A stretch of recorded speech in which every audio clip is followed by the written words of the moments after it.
Hello everybody, Bill Harrison here with Hardin Power Systems. Wanted to introduce you to our Power Puck. Now this is an interesting little device. It's really kind of a variation on a relatively common distribution block, something you see a lot in DC power applications, especially ham radio applications. The Power Puck, and this is how it actually ships. The Power Puck has 5 Anderson power points in the standard Aries configuration, and those power points are all joined at a common point in the interior of this housing. And all that means is that you could take one of these Power Pucks, and it opens and closes with a twist. But if you twist it open and you apply power to one of the legs, to one of the Andersons, then of course you could pull power from any or all of the other 4. For example, if you were to take one of our bat packs, pretty common product for us, pretty useful little widget. We'll power it on. Now the bat pack comes standard with a couple of Andersons.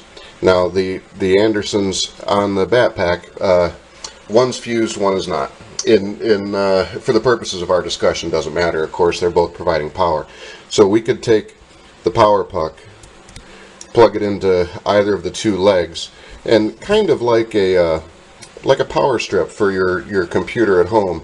All you've really done is increase the number of power points you've got available. In this case, we could take one of our nano USBs, plug it in, get USB power out. We could take a small, let's take another USB, take another nano USB, so you're using this to charge a cell phone. You could take this and plug a small light into it like this. You could take another one, obviously run that to your rig, run one to an antenna tuner. Obviously you're just increasing the number of power points. And that's really all the device is meant to do. If there's anything about it that is unique or particularly cool, it's really the form factor. You're used to seeing distribution blocks where the power is being distributed by panel-mounted Andersons. It's fairly common. There's nothing wrong with it. The challenge can come into play when either the power you're pulling or one of the devices you're trying to power itself has panel mount Andersons. In that case, you're stuck unless you've got an Anderson to Anderson jumper or a pigtail or something. In the case of the Power Puck, obviously they're already all on pigtails, so it's very easy to interface with machines that have panel mount Andersons. So we think that's pretty unique, and it was one of the reasons to even pursue the development. Another thing that I think is pretty neat, and frankly it was quite a lot of fun to design and troubleshoot and see it go through the different iterations that made this actually work. But you see how nicely it just collapses. And this is something that's 2.5 inches in diameter. It's not even an inch thick. Obviously this could go in a go bag or in your pocket for that matter. And then when you're ready to use it, you just twist, and obviously you get the cables out. Now this one has got the Velcro strap removed, mostly to make it easier to see on this video. I mentioned that this is how the device ships, and we like this one because it kind of trains the wires, right, to lay flat like you'd want them to.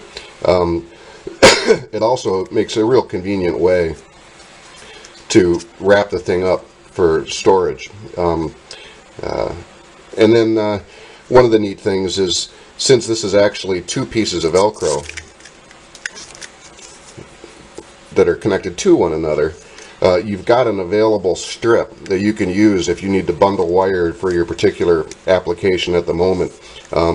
Always nice to have a little bit of Velcro around when you're dealing with multiple wires. One of the things I wanted to show too, and maybe it's more interesting to me just because we build this stuff, but this is a portion of the internal workings of the puck, and it's really pretty neat.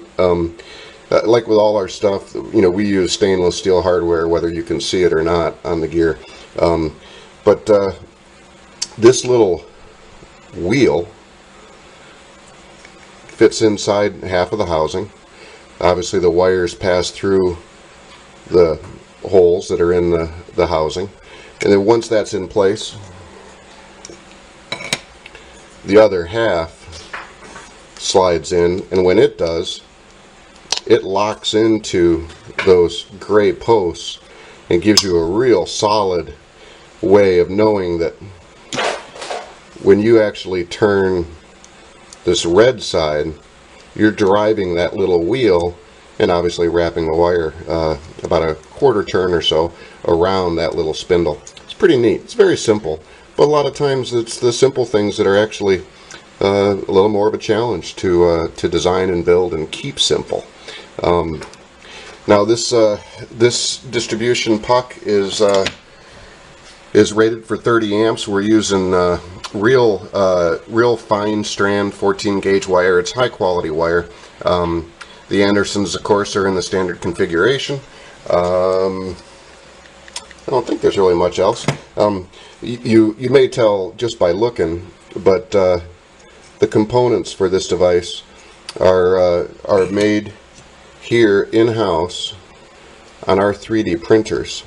You can see a little bit of grain associated with that process, and small, I guess you could call them imperfections, but character that's evident when you look closely at the plastic part.